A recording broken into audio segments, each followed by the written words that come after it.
আলহামদুলিল্লাহ। প্রিয় দর্শক সকল, আশা করি আপনারা সব ভালো আছেন আর আল্লাহ তাআলা আমারে ভালো রাখছেন। আলহামদুলিল্লাহ। কথা হইল, এই ধরনের ভিডিও বানাইবার ইচ্ছা না থাকা সত্ত্বেও একটা ভিডিও না বানাইয়া পারলাম না, কারণ যেহেতু চোখের সামনে আইছে তো এর ব্যাপারে কিছু মাথা দরকার আছে, আমরা মুসলিম হিসাবে প্রয়োজন আছে। এর কারণে এই ভিডিওর একটা অংশ আমি আপনার সামনে লাগাইয়ার এই অংশটা দেখুক আর এরপরে আমি কিছু মাথা করবো ইনশাআল্লাহ তাআলা। খাইতে পারো আজ বারো ঘর থাকি আপনি দেখছেন না আমি রোজা খাইছি, আপনি দেখি তার মাত হইতা আপনি রাগ করবা না। ঘটনা হইছে কি ওটা, আমি তো আইছি হাইলাকান্দির থাকি, আপনি তো জানোই না আমি ভিডিও বানাই। আর কয় দিন থেকে আমি দেখি যে আপনার ছেলেটার প্রচুর ভিডিও বানাইছেন, আপনি এখন শরম পাইতরা যে পাবলিকের কাছে আপনি কিলা কালেকশন করতা। আপনি এটা মন ধরবা না, আপনার ছেলে বাকরুক আমরা আছি এখন সবে সাহায্য করবো, আপনি আপনার ছেলে বাকরুক আর ওই লাভ নাই।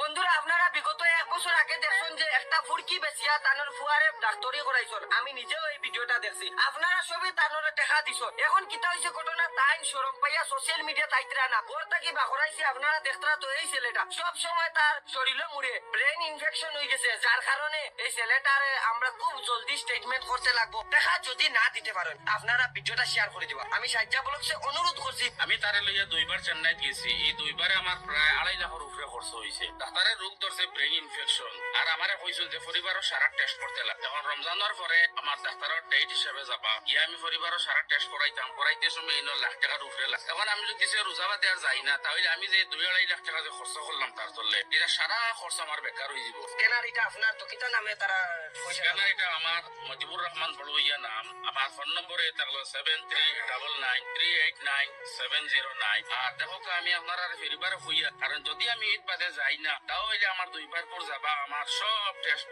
সব বেকার হয়ে যাব আর আমার খুব সুস্থ হইতো না। মানে এইবার যদি ডাক্তার দেখাইলে ভাইয়াইন এই ছেলেটা পুরো। তো প্রিয় দর্শক সকল, নিশ্চয়ই আপনারা দেখতে পারছেন যে এখানে সাজ্জা ব্লগ নামে একটা পেজ আছে। এই পেজটা কিয়া যে কথাগুলা খোয়া হয়েছে বা কালেকশন করার উদ্দেশ্যে যে কথাগুলা খোয়া হয়েছে এটা সুন্দর, অবশ্য প্রয়োজন আছে কালেকশনের প্রয়োজনে ভিডিও বানানি হয়েছে, কালেকশন করাও ঠিক আছে।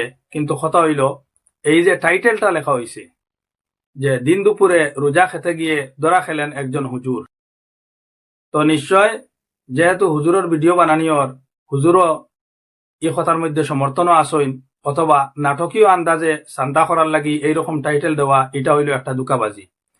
আর শরীয়তের দৃষ্টিতে দুকাবাজি হইল মুনাফিকর কাম।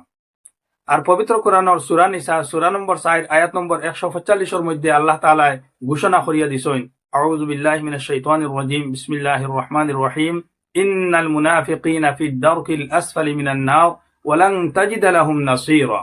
যে নিশ্চয় মুনাফিকসকলের স্থান হইব জাহান্নামের মধ্যে সবচেয়ে নিচে, আর তারা ইকানের মধ্যে কোনো অবস্থায় খেউরে সাহায্য করি পাইতা নাই।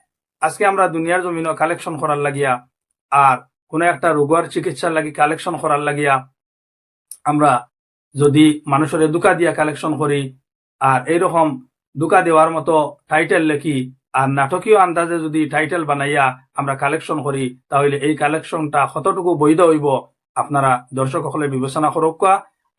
আমার এই ছোট মোটো ভিডিও যদি সাজ্জা ব্লগ অথবা এই প্রিয় হুজুরের সামনে পৌঁছে, তাহলে আমি তান্তানোর কাছে অনুরোধ রাখবো যে ভবিষ্যতে যাতে এইরকম ভিডিও বানানির থেকে তাইন বিরত থাকতা। কিরকম ভিডিও, অর্থাৎ এইরকম ভিডিও বানাইয়া সাহায্যর লাগি কালেকশনের লাগি চান্দার লাগি ভিডিও বানাইয়া আর পরে এটার টাইটেল এমন রকম টাইটেল দেওয়া যে টাইটেলে মানুষের দুকা দেয়। এইরকম কাজ থাকিয়া ভবিষ্যতে বাঁচিয়া থাকার লাগি আমি তান্তানোর কাছে অনুরোধ রাখবো। এই বলিয়া আমি আমার কথা শেষ করলাম। সবাই সুস্থ থাকুন, ভালো থাকুন, আল্লাহ হাফিজ।